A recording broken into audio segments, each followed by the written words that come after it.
kok ngeyel ora jamak-jamak ora. Wis kowe santai wae kowe meneng. Kita arep ngopo? Kula mboten sarujuk, kula mboten mathuk. Wani wonten dawuh.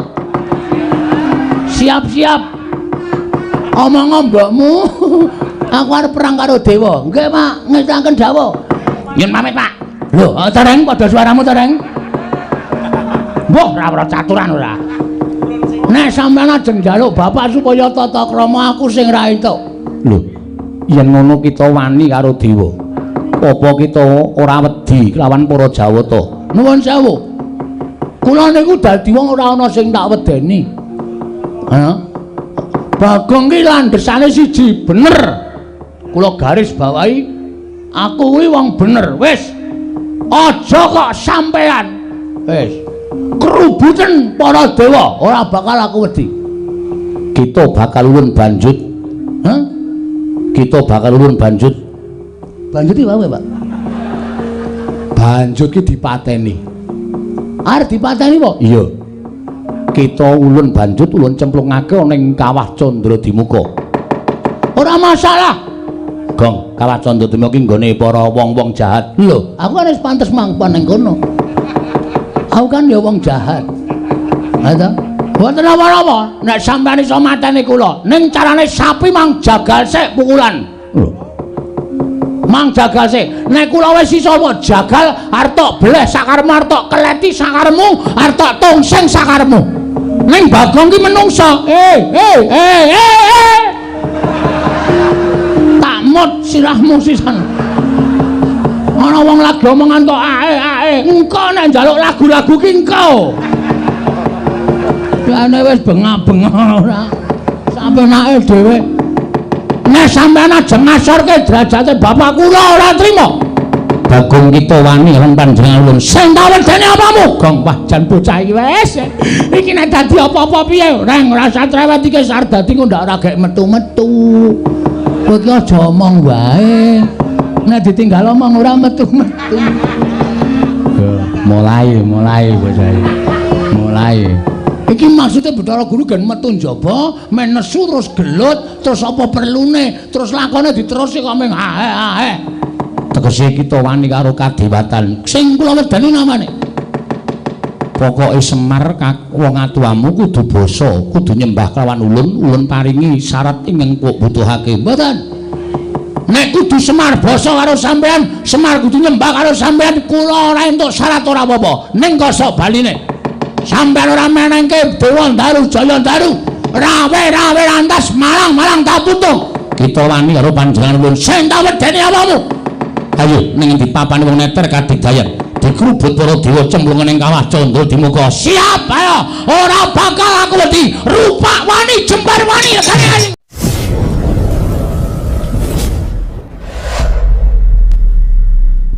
paham ngerti wae mergo aku maca setengah percaya setengah ora. Semar kok titis dewa. Nek titis dewa ora bakal uripe Semar kepenak utawa ora bakal uripe Semar sengsara. Ning mesti kepenak. Ning sebenarnya kowe iki ya mengkere terus. Apa ya bener kowe titis dewa? Percaya kena ora kena. Kowe lah kaya majalah. Percaya kena ora kena. Ning aku ora nganggep awakku titis dewa. Dene ana sing nyebut kaya ngono, monggo wae. Gandeng aku percaya karo bapak, mula bapak tak suwun dina iki iso ora iso ngrawuhake Bathara Guru kuwi mau. Nek wis tekan kene, nyuwun Dewa Daru Jaya Daru.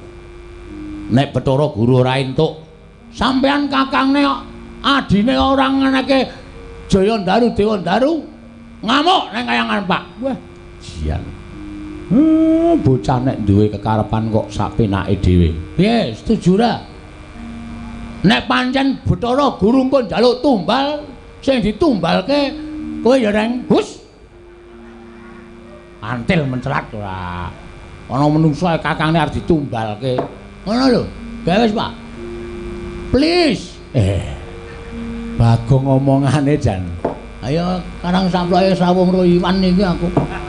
Omong aku dadi rada modern. Iki kok malah gegayuhmu kok malah nganggo dadak ngrawuhke dewa barang. Sik, mengkari gelem apa ora? Nek bapak ora kersa, ya wis ora masalah, aku ora meksa. Nek nganti aku wani karo bapak ki kaya ngapa dosa sing tak sandang wong aku ki anak kok wani meksa karo wong tuwa. Ha ta? Ning bapak tak anggap ora tresna karo aku. Gegaweanku sing wis menteng-menteng kaya ngene iki mandeg ming perkara sampean. Wis. Dadi nek sampean ora ngrawuhke Bathara Guru ning pedukuhan kene iki wiwit dina iki coret akte kelahiran. Aku mau dadi anake Semar. Aktemu semprene rong dadi. Ora tok urus kok cenan. Men aku ora entuk warisan to. Pancen setan tenan. Nek bapak setuju saguh Bathara Guru rawuh tekan kene, aku matur nuwun. Nek bapak engko ora gelem nembung, aku sing nembung, ora usah kuwatir. Aku sing nembung langsung karo Bathara Guru. Nek Bathara Guru maringake matur nuwun, nek ora bapak sing ngamuk. Lho. Piye to iki kok mulet iki? Sing nembung kono kok sing ngamuk aku. Aku nek kon ngamuk aneh apa? Emoh. Aku wegah nek kon ngamuk, mula bapak sing kudu ngamuk. Bapak ora trima karo Bathara Guru. Ing atase aku ki anake Semar. Semar ki titi sing dewa. Berarti aku ki isih turasing dewa. Termasuk bagian kulawarga dewa. Nek bapak ora iso njaluk Dewa Ndaru Jaya Ndaru asli wis to. Tak suwun bapak ngamuk. Ngono wae wis. Wis ora wis cakat-cakat iki wektune mepet e. Apa perlune gawe wis? Piye Nala Gareng? Wis turuti wae Pak, turuti. Engko perkara Bathara Guru ki ngidini apa ora? Wis kuwi perkarane Bagong. Wis truk piye? Pun mang turuti mawon, Pak. Bagong nek wis ngono kuwi wis mripate abang ngono kuwi wis medeni. Ora apal karo laga-lagane Bagong kok kowe, Pak. Anak pirang-pirang tahun kok ora tau ngapalke lagane. Mataku abang. Cangkemku le omong cerewet ngene iki. Iki nek ora didepi sego ora mari aku, Pak. Ngandel ora ame ngelih ta ora. Ya wis piye? Aku sing arep nyeluk Bathara Guru. Nyeluk ya apa? Semar kata-katane nyeluk. Aku sing arep ngrawuhake Bathara Guru. Wah, matur nuwun, Pak. Wah, pancen bapakku tenan kowe. Engko nek kira-kira Bathara Guru tekan kene disuwuni ngampil Dewa Ndaru Jaya Ndaru ora ngeparengake bapak nesu ya. Ya engko aku tak nesu. Ning aku ki nek ora dilarani ora iso nesu. Engko agajul. Wis asa kuwatir engko langsung tak gajul saka mburi bapak menesu. Ya wis engko ndak kowe cerewet bae. Ora rampung-rampung perkarane coba. Aku tak matek aji pameling. Piye maksude ngundang Bathara Guru? Nggih. Ora dorame lho, Reng. Truk. Bapak arep matek aji pameling. Ya, mengko Bathara Guru bek rawuh, bek lega pikirmu. Bathara Guru ya gen rawuh lega piro. Heeh. Kowe kono dolan sik, Pan? Nggih, Pak. Kok suarane kaya aku, Truk? Ayo mbok ya. Wis mulak-malik suarane. Engko gek kowe urun, Reng. Kok antil dasmu modar ora. Kok aku ya curiga e. Ngerti-ngerti kok suarane kaya kowe. Wah, jan tratapane. Gawe, Pak. Ya, kowe meneng ora gambleh wae. Iki wis arep wiwit semedi kok malah ngomong wae. Ya wis gak semedi, Mir. Eling-eling dewa Ngejawantah. Nalika semanten tingkem netraning kula Semar Badranaya. Tanana ingkang pinindeng kejawi amung angrap pamantram sakti aji pameling. Andi bali rawuhipun nenggih Sang Hyang Manikmaya ya Sang Hyang Bathara Guru.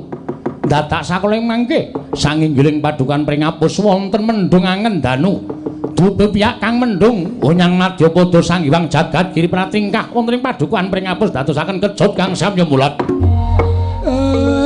Linggo ngisor.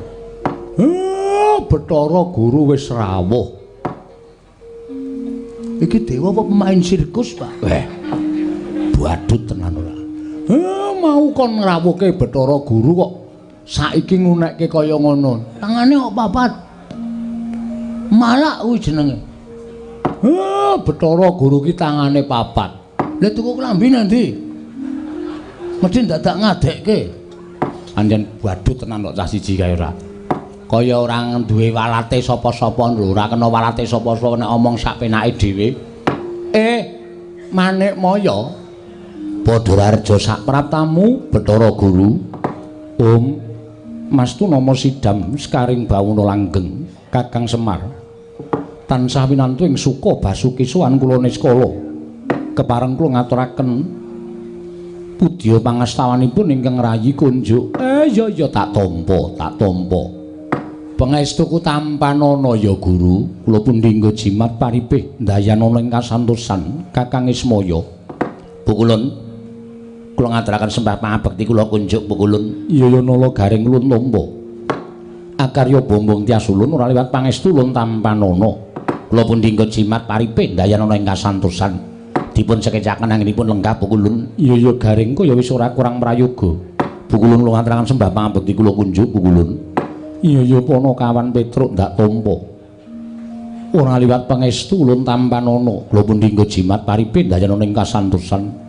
Dipun sekecaken lenggahipun Pukulun. Iya Petruk kaya wis ora kurang prayoga prapta ulunana ing padukuaning Bagong. Bathara Guru, Pukulun. Hah? Pukulun. Pukulun, ora pukulan. Mukul raimu iki apa piye? Pukulun kula ngaturaken sembah pangabekti kula kunjuk Pukulun. Iya Bagong ulun tampa. Pangestu ulun kebat kita tampani. Bagong Pukulun sanes kita. Iya nanging ulun nyebut kita ya kanggo sebutan kita.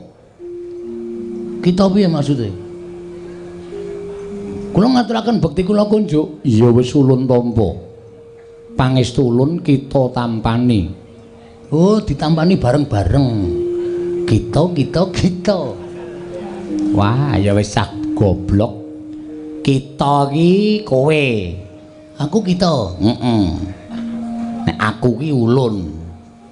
Sing positif aku ki ulun apa kita?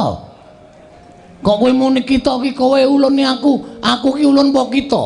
Ulun lamun nyebut kita kuwi kita. Lha, kuwi modi ora kowe. Iki suwe lho engko tenan. Nek ora paham angel iki. Ulun nyebut pribadi ulun kuwi ulun. Oh, ngoten. Iya.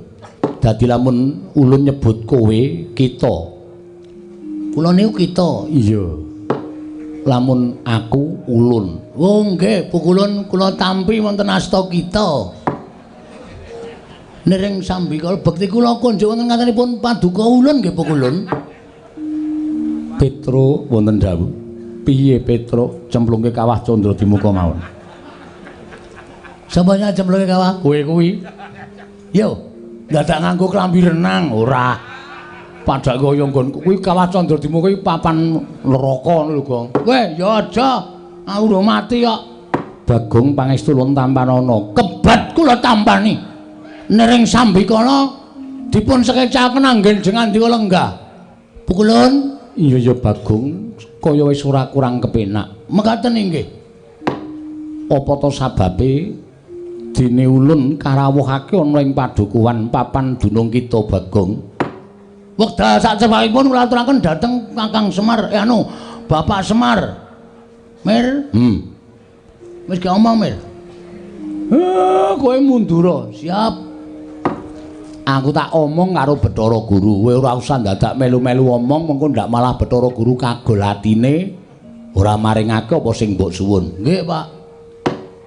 Guru wonten dawuh Kakang. Sing gedhe pangapuramu yen to aku ngrawuhke kowe ya. Ya senadyan aku kuwi tata lair tata batin aku dulurmu tuwa. Ning aku ora duwe wenang ngrawuhake dewaning para dewa. Jering keng mangreh para Jawata kuwi adiku Manikmaya. Mboten dados menapa Kakang Semar. Menawi jengandika Kakang betah kelawan ingkang rayi, kula tartemtu namung sumadya ndederek dhateng ngersa paduka Kakang Badranaya. Ya, matur nuwun, matur nuwun. Ha iki ngene. Rawuhmu ning omahe Bagong, lan aku saiki mapan ana ing kene iki, jane aku rak ming nampa penangise anakku lanang Bagong to. Lho.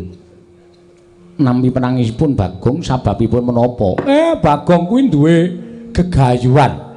Ya kuwi bakal mbangun papan ana ing kene iki dadi papan sarana nggone para kawula bisa makarya lan entuk pangupabuga. Ning jarene Bagong kuwi ngimpi, impene Bagong supaya rancak nggone padha mbangun iki mengko kudu nganggo srana ora ketang sithik ya kuwi kayu Dewandaru lan kayu Jayandaru. Mongko mapane neng Kayangan.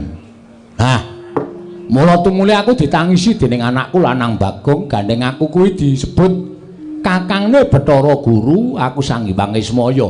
Mesti wae aku iso ngrawuhake marang Manikmaya. Tumuli aku ngrawuhke marang adhiku Manikmaya ning Pringapus kene ingkang wigati.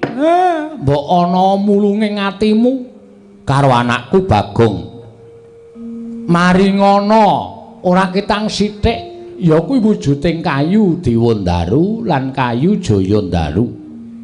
Men supaya Bagong nggone mbangun papan iki mengko rancak niring sambikala nganti tekaning paripurna. Yen kowe njaluk ijol-ijole apa, yen kowe njaluk liru-lirune apa, mara gage kowe matura karo aku. Nang jeneng aku wong tuwa kuwi ana tetepungan anak polah bapa kudu kepradah. Nek anakku wis polah, bapakne ora pradah, ndak dikira aku muspra le anak-anak. Ing atase anakku nangis kok aku wong tuwa meneng bae. Ing atase anakku njaluk kok aku mung mangku tangan. Ora nuruti karo karepe anak, engko ndak dikira aku seneng anak-anak ning ora iso nuruti karepe anak. Mekaten Kakang. Iya. Menawi kula mekaten, menapa sampun paduka ngendikaken kula sampun nampi. Syukur, syukur. Lah terus wangsulamu piye? Nuwun sewu.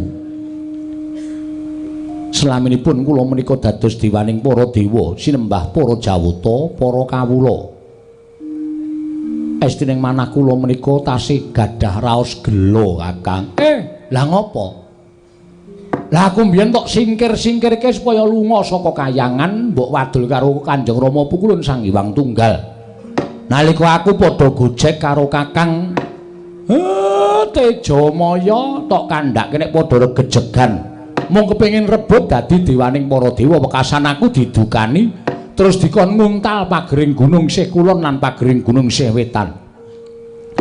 Dumuli rusak ragaku kaya ngene terus didunke saka Kayangan. Lah kowe wis menang gone nyingkirke karo kadang-kadang dulur-dulurmu kabeh, tumuli kowe dadi dewaning para dewa. Kuwi sing tok gayuh wis kasembadan. Mula aku tulungana, aku sing wis trima urip ana ing jagat iki, gage tulungana srana kowe nulungi karo anakku. Babagan perkawis menika estunipun boten dados petangan kula. Lah terus namung kemawon selaminipun kula winisuda dados dewaning para dewa, kula nuwun pangapunten. Kakang Semar tasih wonten kagol kageling manah kula, pendak-pendak kula lenggah wonten ing Sela Kandawaru Binangun. Wonten ing Bali Martya Kundha manik aglar sangganing para jawata, para widodara-widodari samya manembah dhateng Manikmaya inggih ingkang rayi. Sedaya para kawula boten wonten ingkang wantun mrengkang kaliyan pernatanipun Bathara Guru. Sedaya para titah ing mapan wonten ing jagat boten wonten ingkang wantun mrengkang dhateng dawuh parentahipun Manikmaya. Namung kemawon wonten setunggal titah wonten ing jagat ingkang dumugi sak mangke boten purun nyembah, boten purun tata krama kaliyan Bathara Guru. Sapa kuwi?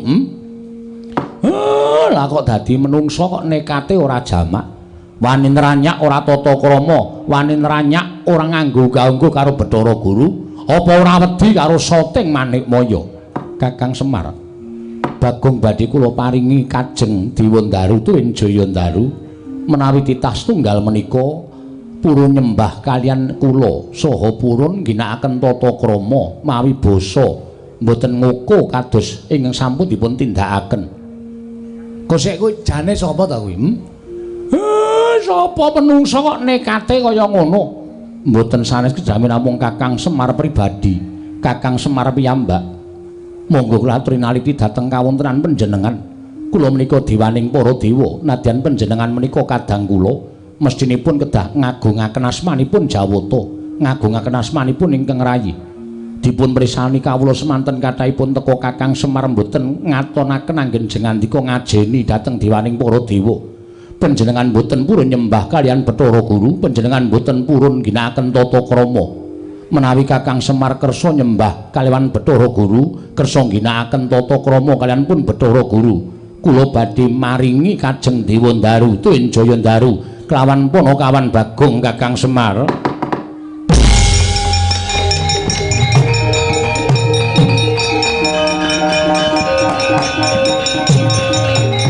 Rasa aja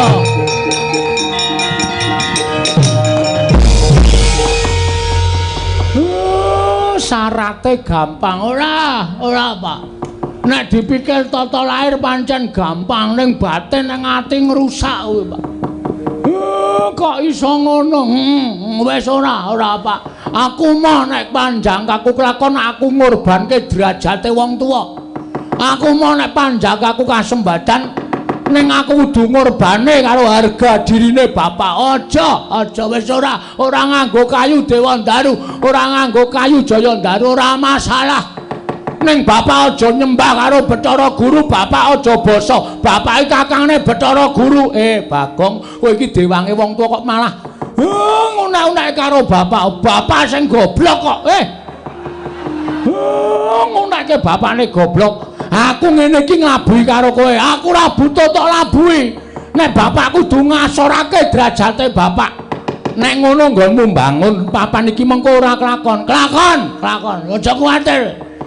Carane piye? Wis rasa nembung Bathara Guru kok tak munggah nang kayangan tak colonge, Pak. Aku nek mengkon nyolong kowe sregep aja kok nyolong kayu. Wingi nggawa komputer loro ora konangan aku. Pancen kowe wong edan. Gong iki Bathara Guru lho, ora kaya ngono sak meneh dhewe, Gong. Engko ndak malah papan dunungmu pring ngapus kene dilebur karo Bathara Guru cilaka. Dilebur kaya jenang. Kene iki nggone dilebur. Nuwun sewu Bathara Guru. Iya, Bagong kepiye? Kita arep ngopo? Kita arep matur karo ulun. Iya meneh iki. Matur apa kita? Ngene. Ulun kudune ngerti. Semar iki kakang kita. Piye ya iki ya, Truk? Wis biasa wae to, iki omongnya biasa wae malah. Kita ulun kaya basa anu kae lho. Kalau kaya basa Banyumas ki rak beda. Lah, nek basa Banyumas ki nek kowe iki, nek aku iki Inyong. Nek kowe iki Rika. Ngene. Rika, wah malah dienggo. Ngene mawon Pukulun. Nek Pukulun nyuwun syarat srana bebana bapak kudu nyembah, kudu ndodok, kudu tata krama karo sampean, aku sing ora entuk. Yen kita ora entuk, kita ora bakal entuk kayu Dewa Ndaru kalawan kayu Jaya Ndaru. Ora masalah. Ora entuk Dewa Ndaru, ora entuk Jaya Ndaru, ora apa-apa. Nek nganti sampean kelangan 3 wit, aja salahke Bagong. Apa kita wani negur kayu Dewa Ndaru lan Jaya Ndaru kang mapan ning kayangan. Lho, ngopo aku wedi? Milik perhutani wae tak tegur kok. Pamane meng milike dewa. Tak colong aku cah nekat Bagong wis to aku ndak dadi perkara. Iki nek ora dadake perkara ora tekan esuk, Mir. Cah kok ngayal ora jamak-jamak ora. Wis kowe santai wae, kowe meneng. Kita arep ngopo? Kula mboten sarujuk, kula mboten mathuk. Wani wonten jawab. Siap-siap. Omong mbokmu. Aku arep perang karo dewa. Nggih, Pak, ngestaken dawuh. Yen pamit, Pak. Lho, Tereng padha suaramu, Tereng. Mbah, ora caturan ora. Nek sampeyan ajeng njaluk bapak supaya tata krama aku sing ra entuk. Lho, yen ngono kita wani karo dewa. Apa kita ora wedi kelawan para Jawata? Nuwun sewu. Kula niku dadi wong ora ana sing tak wedeni. Bagong ki landhesane siji, bener. Kula garis bawahi aku kuwi wong bener. Wis. Aja kok sampean. Wis. Kerubuten para dewa, ora bakal aku wedi. Kita bakal ulun banjut. Kita bakal ulun banjut. Banjut iki wae, Pak. Banjut ki dipateni. Arep dipateni apa? Iya. kita ulun banjut ulun cemplungake ning Kawah Candra-Dimuka. Ora masalah. Gong, Kawah Candra-Dimuka ki nggone para wong-wong jahat. Lho, aku kan wis pantes mangpan ning kono. Aku kan ya wong jahat. Ha ta? Mboten apa-apa, nek sampeyan iso mateni kula, ning carane sapi mang jagal sik pukulan. Lho. Mang jagal sik. Nek kula wis iso jagal arep bleh sakarmu, arep keleti sakarmu, arep tongseng sakarmu. Ning Bagong ki menungsa. Tak mut sirahmu sisan. Ana wong lagi omongan kok engko nek njaluk lagu-lagu ki engko. Jane wis bengak-bengok ora. Sampenake dhewe. Nek sampean ajeng ngasorke derajate bapak kula ora trima. Bagong kita wani lan panjenengan ulun. Sing tak wedeni apamu? Gong wah jan bocah iki wis. Iki nek dadi apa-apa piye? Reng ora usah cerewet iki sar dadi kok ndak ora gek metu-metu. Kowe iki aja omong wae. Nek ditinggal omong ora metu-metu. Mulai bocah iki. Mulai.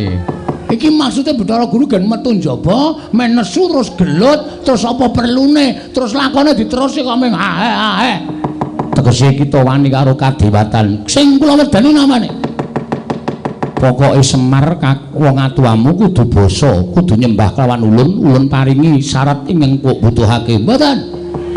Nek kudu Semar basa karo sampean, Semar kudu nyembah karo sampean, kula ora entuk syarat ora apa-apa. Ning kosok baline. Sampeyan ora menengke Dewa Daru Jaya Daru rawe lantas malang tak putung kita wani karo panjenengan ulun sing tak wedeni apamu ayo ning endi papane wong neter kadigdayan dikrubut para dewa cemplungan ning Kawah Candra-Dimuka siap ayo ora bakal aku wedi rupak wani jembar wani kene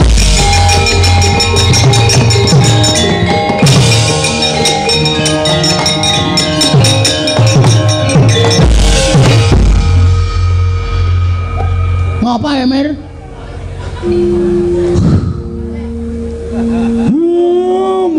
Mula penyakitku ki ra mari-mari. Ngrasake Bagong. Aku dadi kowe wani ku Bathara Guru ki sing ngakon sapa? Ora ana sing ngakon. Lah kok dadi wani? Aku ki wong nekat kok.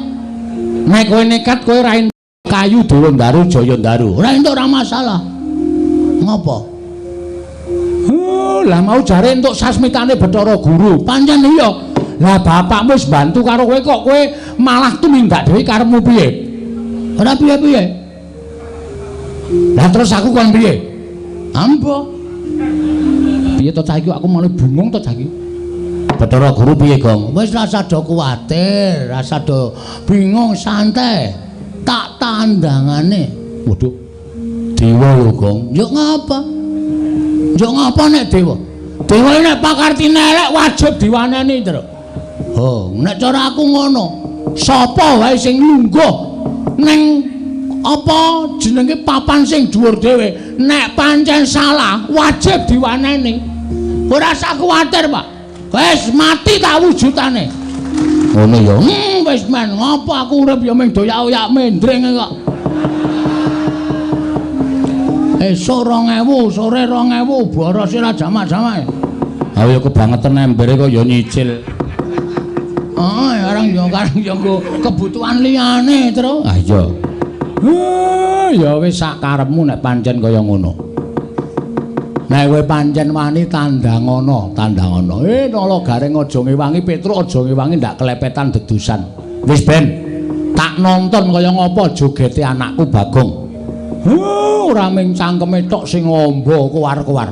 Ning kudu tekan tumandange ya kudu nyata. Oke, padake aku ki wong jireh. Padake aku wong kalahan. Wis, Semar rasane ngendi-endi? Kowe rasane ngendi-endi, Reng? Ya.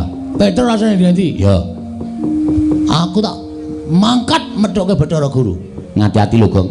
Bathara Guru kancane pirang-pirang. Ora masalah. Kancaku wis ngenteni ning angkringan pirang-pirang. Ketapke beres. Aku ki ra mung ijen rene padha nggo karyawan rong bis. Mangkemu mung ijen aku. Ora aku ya nggo rombongan. Dadi nek kira-kira dewa-dewa do ora meneke Dewa Daru Jaya Daru, aku sing bakal nyogok lungguhing para dewa. Ya, wis kono ngali. Wis ya, Tru. Ya. Oh iya, Pak. Heeh. Iya, Reng. Ya, sing ati-ati kono. Seneng aku duwe adi sing ngene. Kowe ngomong apa ya? Ora dong. Pareng nggih, Pak. Iya sing ati-ati. Wis, lenggah sing saka kepenak. Heeh. Aku mangkat aku. Wit. Ngopo kok ora sida? Aku perang kok atiku ora nyaman ya, Pak.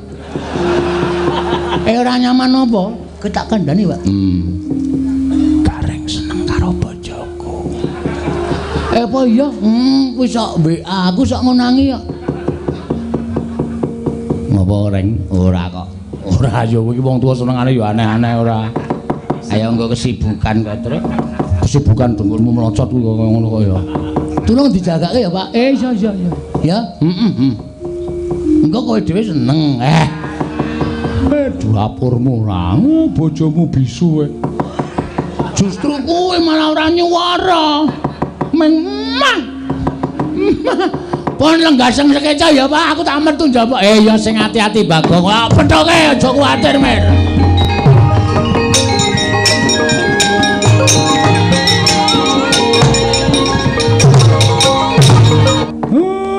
Tak kira anakku sing pancen bego dhewe iki Bagong. Lah kok dadi le mikir karo kahanane para kawula ki wetengene kok tenanan.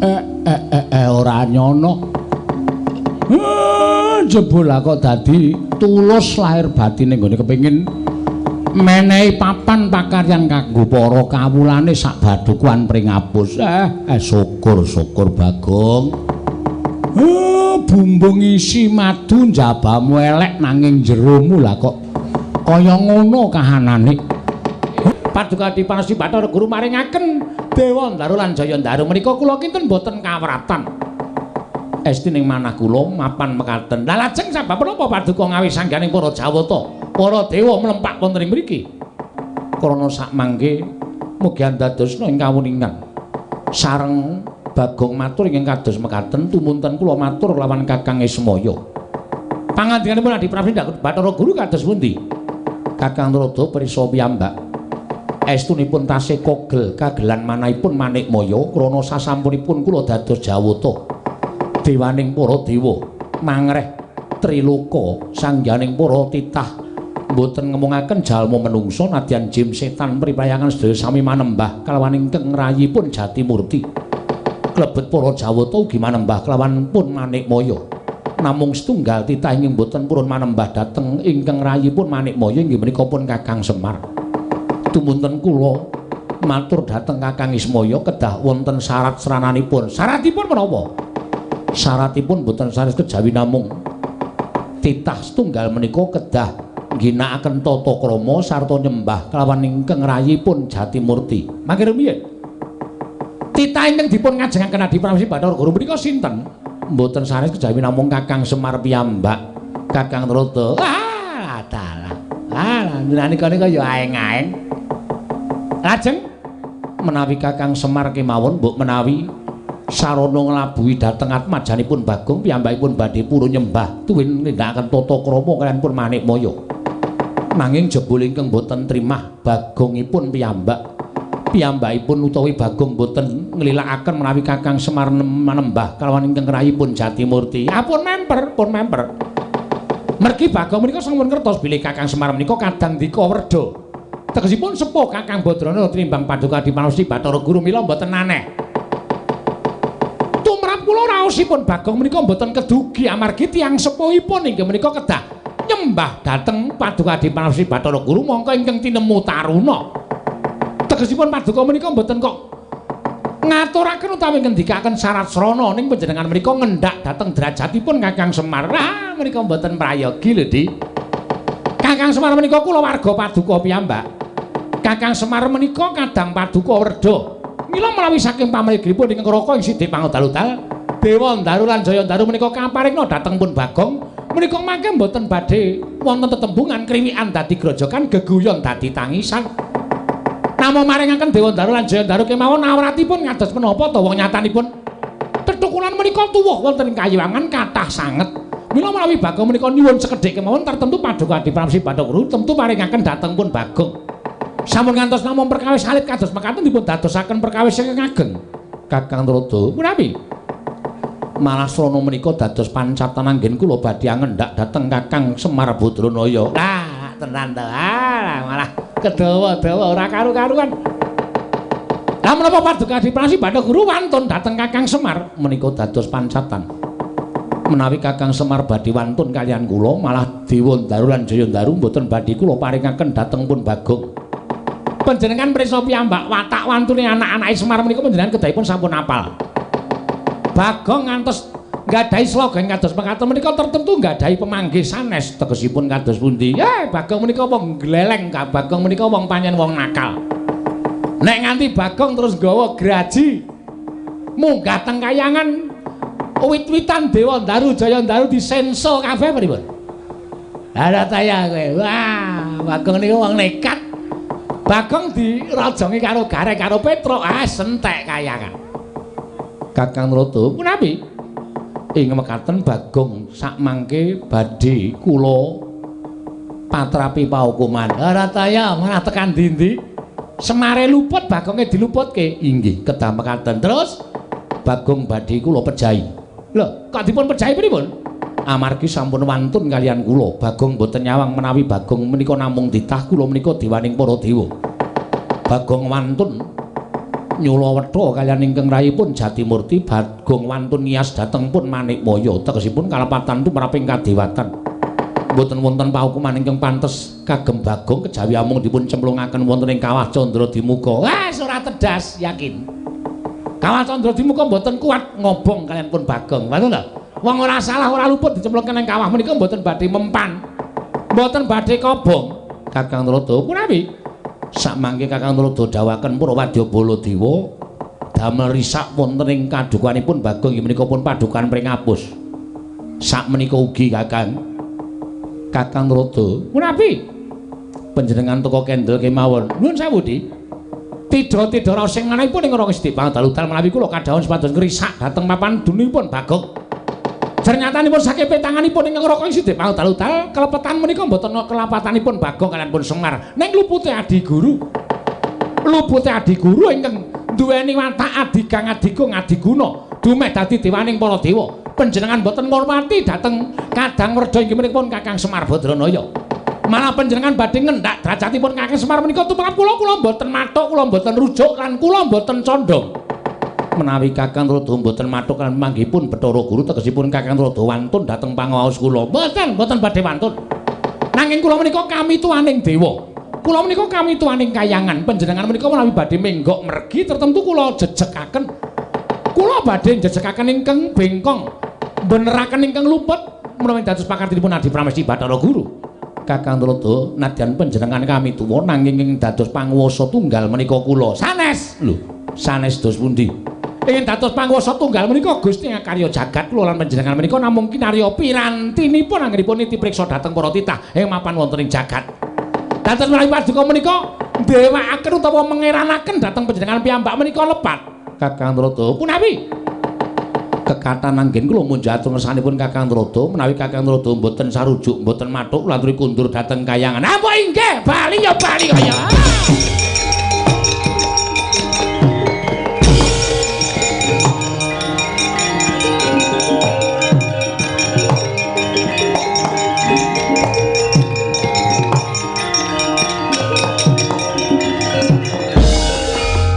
Pandhita kang ginarya wangsit pindha kombang ngajaping tawang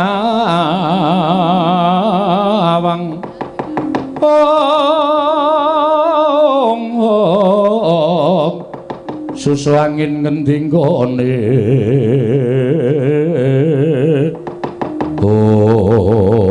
Indra wonten timbalan pungulun Brahma wonten timbalan pungulun Yama Dipati nggih wonten dawuh pungulun penyarian lan pathuk dina samengko aja wedi kangelan saka palilah ulun kita ulun keparengake gawe rusak ning padukan pringapus syukur bagi kita iso ngrangket Panakawan yen perlu Kakang Semar babar pisan bandanan astane kerincungan sikile bakal ulun boyong ning kayiwangan yen Kakang Semar ora keduga nyembah kelawan Bathara Guru ulun ingkang bakal mentala kalan Kakang Badranaya prasta Dapaduka Rama Bukulun nyuwun pamit madal pasilan bidal dinan samangke sing ati-ati aja kaya bocah cilik Surapati Brama lan Yamadipati.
Piye? Glut. Heeh. Bathara Brama diwaning geni, maju kudu tlesik awake. Ha iya. Kono ngetokke geni ora bakal temomo. Bathara Bayu. Weh, ana wae? Ana. Diwaning apa iki? Diwaning angin. Sebelah angin kontal kuwi kudu piye carane menanggulangi supaya aja nganti kalah karo dewa-dewa kuwi. Menyang aku ning ngurimu. Kowe aja negak aku ya Mas. Ora wis aja kuwatir. Apa sing tak gayuh kelakon kowe ya mesti bakal ngrasake penak. Aku ngempek kamukten le. Oke. Lara wong loro mati kowe dhewe ya Gus iki. Omonganmu iki sok ora penak. Lara wong loro mati wong loro. Siap. Pethoke dewa-dewa. Ora gelem mundur. Gawe kisruh ora meneke Dewa Ndaru Jaya Ndaru. Aku ikhlas mati ndepani kampung halamanku. Iya. Kowe anggere muni ngono kuwi aku seneng. Aku sing deg-degan. Wis wani muni kok ora aku dhewe mangkat yo. Yo mangkat yo rasa kok ngomong yo.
Pinututi lamun katututan lamun mangsa prawira diktaya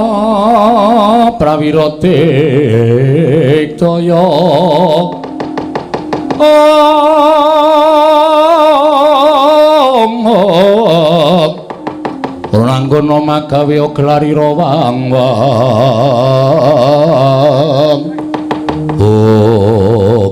sapa itu? Dewa ngono. Jenenge kowe biasane sok apal Bathara Indra gitu. Dewa sikile ora kambal apa? Ora, ilmu hitam lho. Ilmu hitam iki kancane Wanda iki udu ora. Mancing kancane ra entuk kok entuk dhewe. Nganggo ilmu hitam. Kuwi omongane sapa kuwi? Takoni, guys. Sampeyan sapa?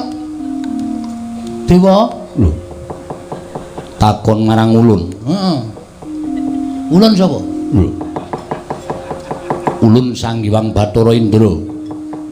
Oh, Sang Hyang Bathara Indra. Dasar Pranyata Bagong. Dalem Sapa sing wani karo Sang Hyang Jatimurti? ora ana. Lho. Kok ora ana pita kok meneng to? Ora ana to, ora ana sing wani karo Jatimurti to. Iya ta? Embo. Ora ana. Nek aku mangsuli omongane Bathara Guru pancen tak wangsuli. Nek aku wani karo Sang Hyang Jatimurti ki ora ana. Sapa sing wani karo Sang Hyang Manikmaya? Ora ana, kuwi ngarang meneh kuwi. Nek aku wani karo Bathara Guru pancen wani, nek karo Manikmaya aku ora wani. Gong. Manikmaya ku ya Bathara Guru, Jatimurti ku ya Bathara Guru. Oh, satu orang toh? Satu orang. Wah, ya dimaaf. Ora ngerti aku. Aku sing wani. Bagong. Nun. Kowe ngerti ora? Ora. Ngerti. Ngerti, ora ngerti kowe.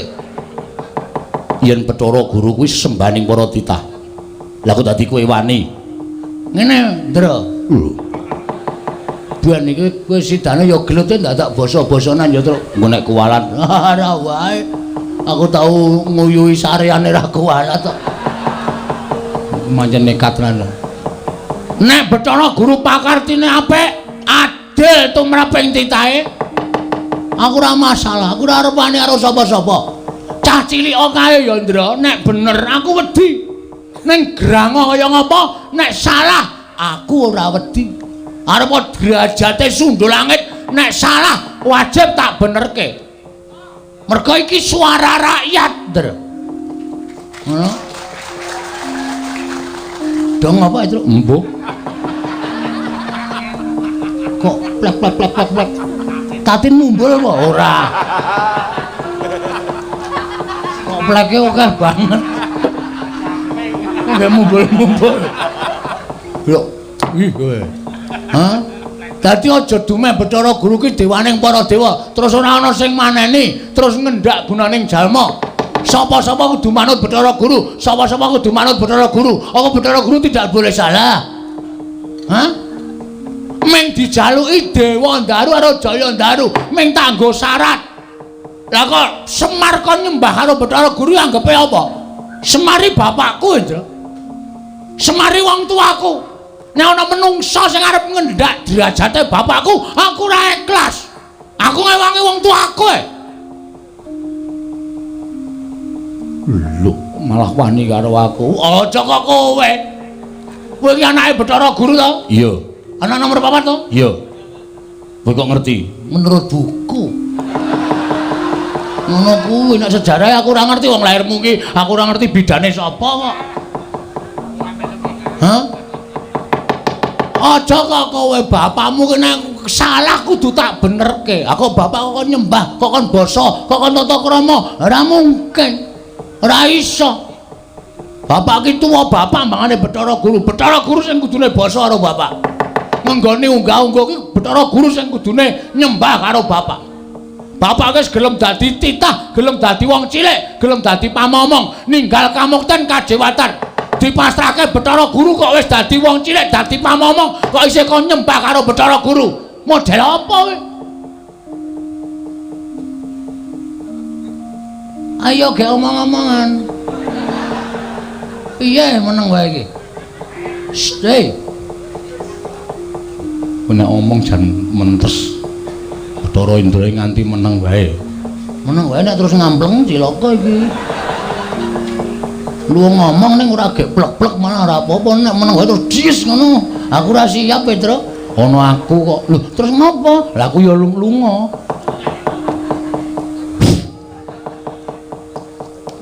Ndamu mripat. Ngopo?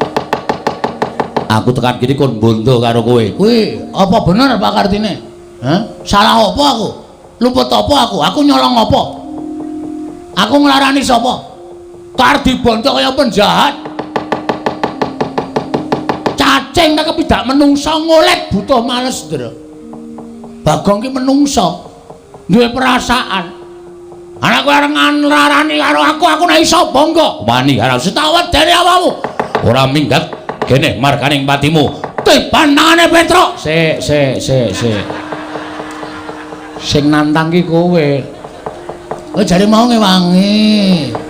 Ngewangi ning kowe sikik wong jenenge wangi iki sing kawogan temandang sik nek ra iso lagi tak ewangi. Kowe ngeperang sik engko nek kira kalah aku maju.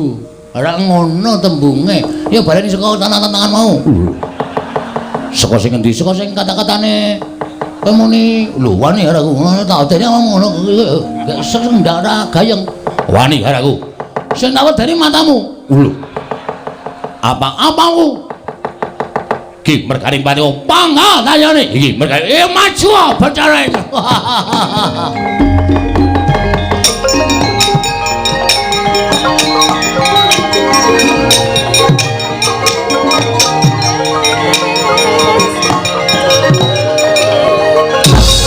Mati.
Ayo, kamu.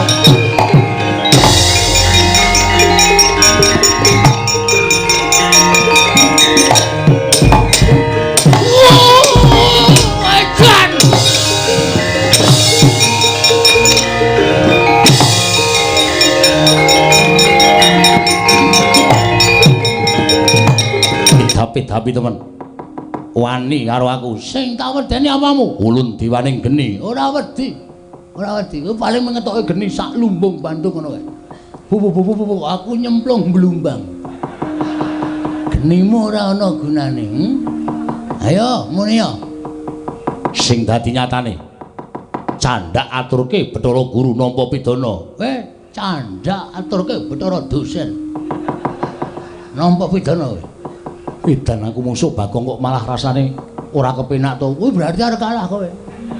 Mundur wae. Atimu ora penak to? Iya. Kalah kok yakin. Aja tak teruske kewirangan. Pecah sirahmu. Lho.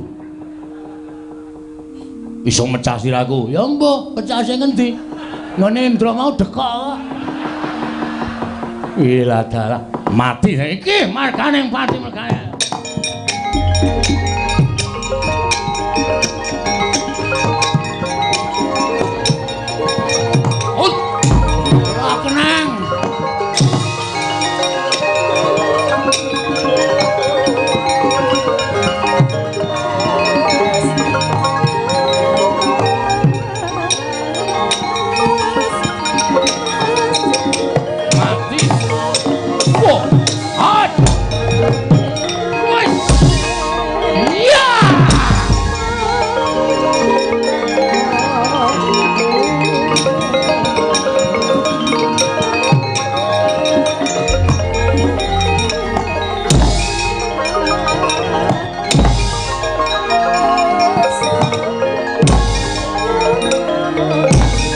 Ayo Maleso. Ya.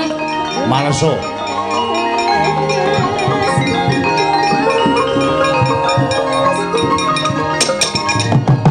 Wah! Mati aku.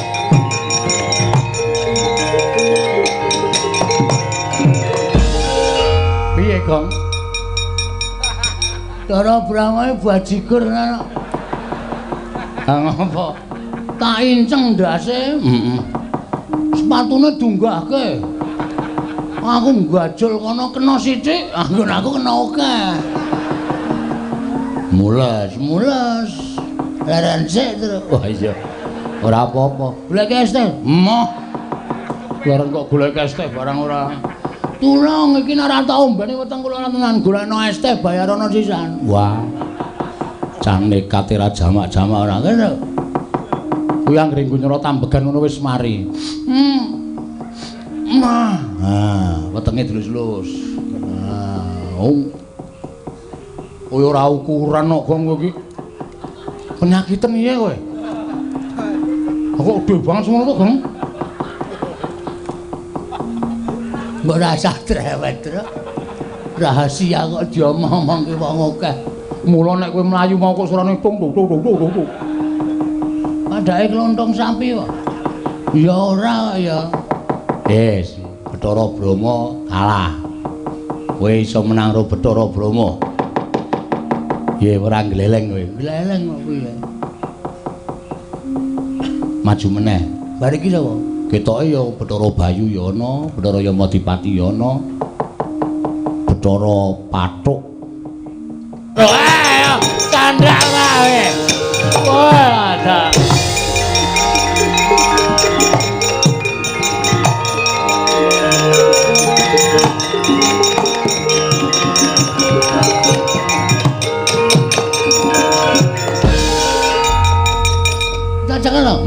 Alhamdulillah bener Gong Yamadipati iki jebul nggawa nyawa pirang-pirang.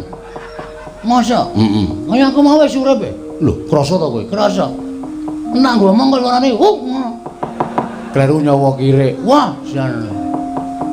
Arep tak dol to? Ora ya. Arep didol-didol ora.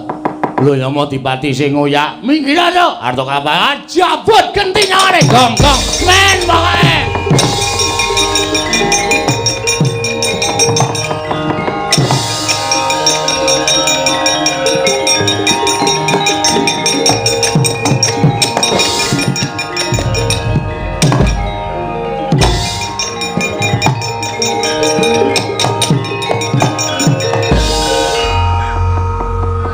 Kok cabut genti? Mudar wae. Adake anak Semar iso njabut nyawa to iso wae anggere mlebu nggawa arit ra kekreki kabeh. Saedan ora. Balekke Gong. Ora arep tangu. Lho. Arep dingu piye nyawa kok dingu?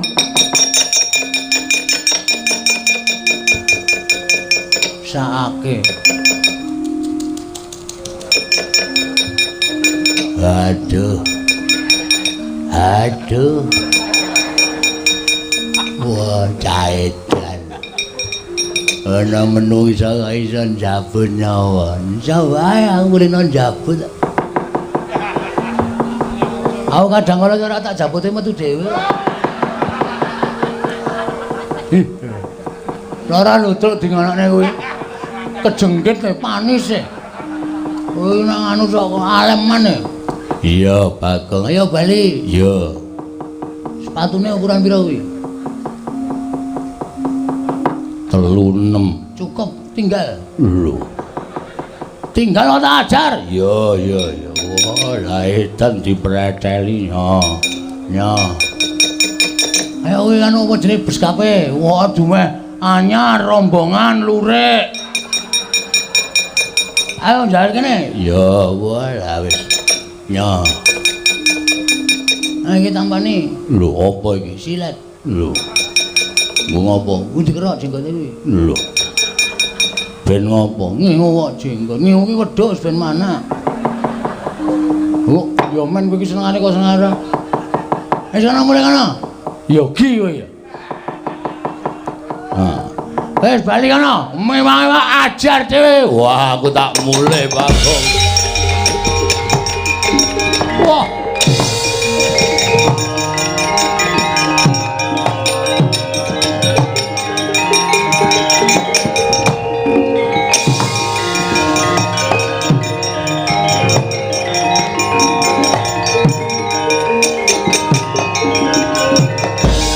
Pandhita kang ginarawangsit pindha kombang angat saping tawang susah angin ngendi nggone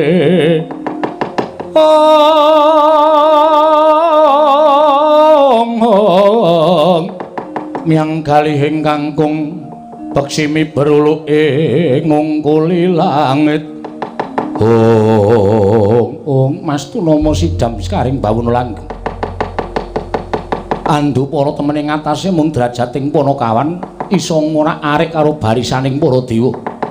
Bagong, Petruk, Nala Garing, kita ora gelem mundur, kita ora gelem masrahake kelawan diri kita, ulun bondo ulun boyong marang kayiwangan.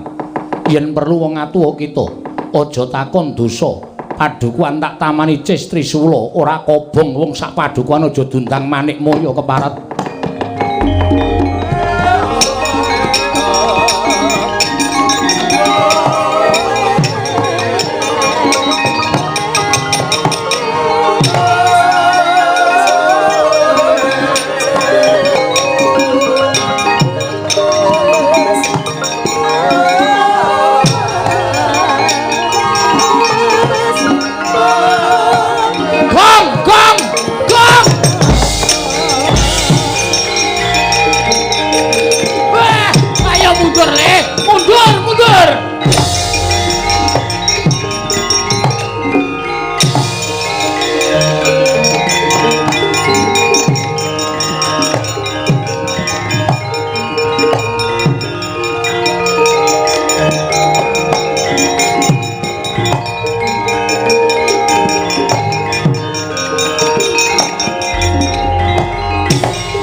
Mareka den prayitna sumuriris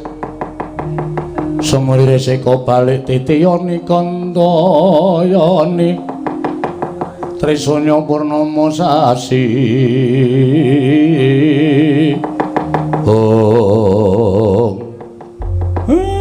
Manik Maya lah kok ngliga pusaka kadiwatan Kakang Semar sampun boten wonten raos sabar malih wonten manahipun ingkang rayipun Manik Maya.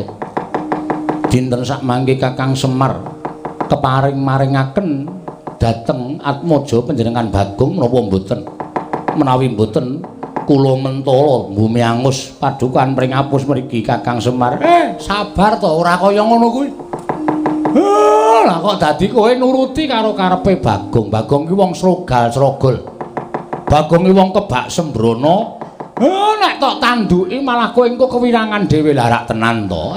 Dewa-dewa kalah mungsuh anakku Bagong mergo nggonmu nuruti karo mubal babaling nepsu ingkang mbok ora iso mbok peperwekasan gawe wirangmu dhewe. Kula sampun mboten peduli. Bagong mboten panjenengan pasrahaken. Kula ingkang badhe damel bumi angus padukaning pringapus. Weh, dalah wis iki men durus bapak.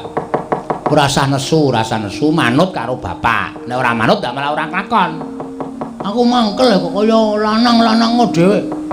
Bathara Guru kok dimetangane papat.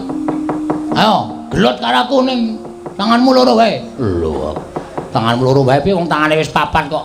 Wis, kowe ora usah melu-melu ben bapak. Men bapak gong men bapak. Terus saiki karepmu piye?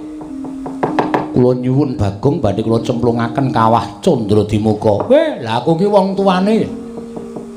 Nek Bagong cilik loro gedhe tekaning pati, aku sing ora entuk, aku sing ora trima. Lajeng paringipun Kakang Semar kados pundi? Dewa Ndaru Jaya Ndaru mbok wenake Bagong apa ora? Bagong sampun wani kalian kula. Mboten badhe kula paringaken. Nadyan kanthi syarat srana menapa kemawon mboten badhe kula paringaken. Kowe kandha. Saiki kowe kandha. Syarate apa wae bakal tak turuti. Aku mesti saguh minangkani syarat ingkang mbok aturke kelawan aku Manik Maya. Tan samar pamoring sukma sinukmaya. Sinumaya winayu ing asepi sumimpen telenging kalbu.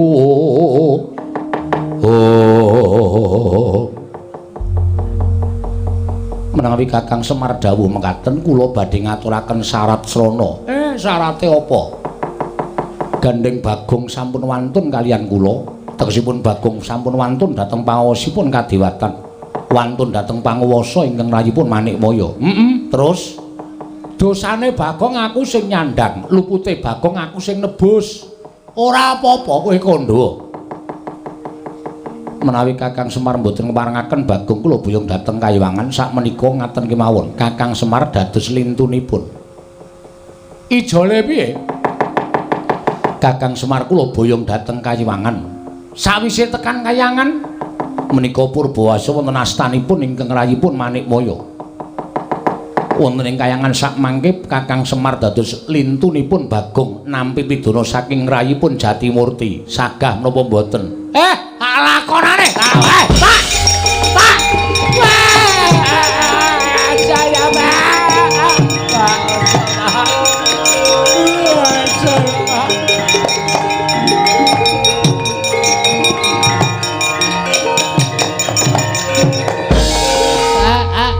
aja, Pak.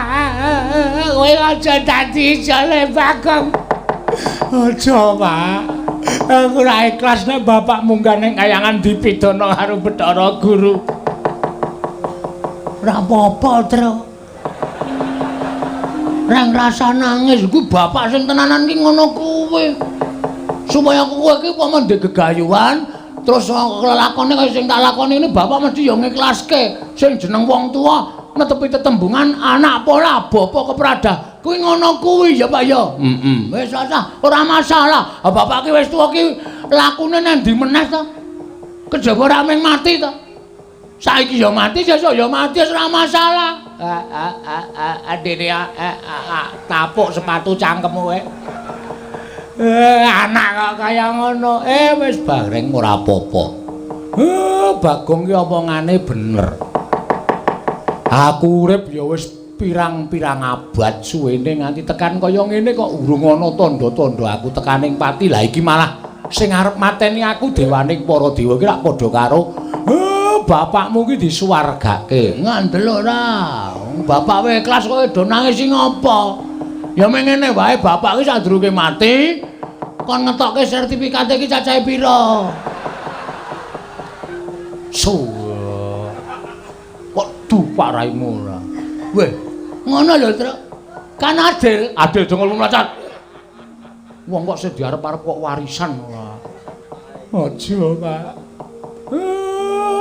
Aku duwe sertifikat 3, ngandel ora.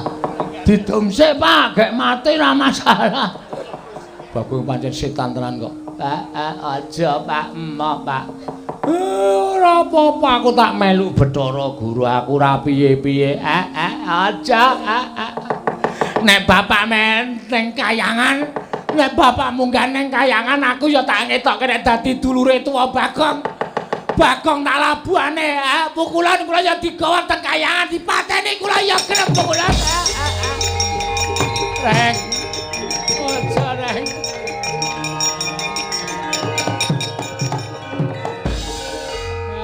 Wis Tru, aku ya wis tuwa, umurku ya wis pirang-pirang.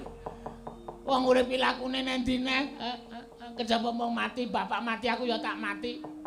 Wis kowe rasa melu-melu. Aku ya ora mentolo karo kowe. Aku ya ora mentolo karo bapak, ya ora mentolo karo kowe, Reng.